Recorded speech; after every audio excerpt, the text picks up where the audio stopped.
بسم اللہ الرحمن الرحیم۔ سینٹ کی دفاعی کمیٹی کے چیئرمین سینیٹر سید مشاہد حسین نے جو بہرحال سینٹ کی بھاری بھرکم آواز ہیں، جس کے پیچھے بھی شاید یعنی ان کی بات کے پیچھے بھی کچھ وزن ضرور ہے، وہ یہ کہہ رہے ہیں کہ میاں محمد نواز شریف وزارت عظمیٰ کا عہدہ پیپلز پارٹی کو دیں اور خود ملک کے صدر مملکت اور مسلح افواج کے سپریم کمانڈر بنے۔ اب اس کی تشریح میں سید مشاہد حسین یہ کہہ رہے ہیں کہ میرا مشورہ ہے کہ 1977 کے بعد انتہائی متنازع انتخابات ہوئے تھے۔ سوال یہ ہے کہ احتجاج بہت ہو گئے ہیں، اب ہمیں کیا کرنا ہے؟ مشاہد حسین کہہ رہے ہیں کہ میاں صاحب اسٹیٹس مین کا کردار ادا کریں اور بڑے دل کا مظاہرہ کریں، اور ساتھ یہ بھی کہہ رہے ہیں کہ وہ پی ٹی آئی کی طرف مصالحت کا ہاتھ بڑھائیں اور جو اکثریت انہوں نے حاصل کی ہے اس کا احترام کریں۔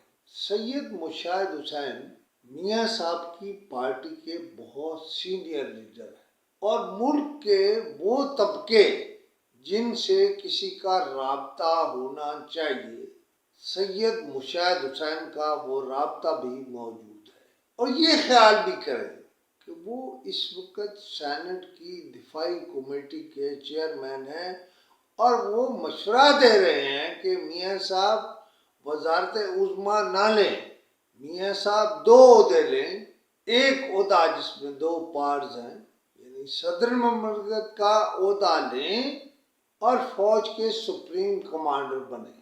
میں اس کی توضیح و تشریح میں نہیں جاتا، لیکن میں سید مشاہد حسین کی اس بات کو بہت اہم سمجھتا ہوں، اور میں نے اپنا ویلاگ بھی اسی لیے کیا ہے۔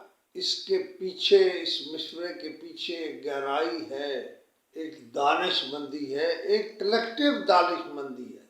مجھے نہیں لگتا کہ پاکستان مسلم لیگ نون وزارت عظمیٰ پیپلز پارٹی کو دے گی، لیکن میں اس سے پہلے ویلاگ میں کہہ چکا ہوں کہ اگر یہ کوئی دانش مندی کا کھیل تھا تو پیپلز پارٹی نے جناب آصف علی زرداری کے لیے صدارت کا عہدہ مانگ کر اور فوج کے سپریم کمانڈر کا عہدہ مانگ کر یہ لڑائی جیت لی ہے۔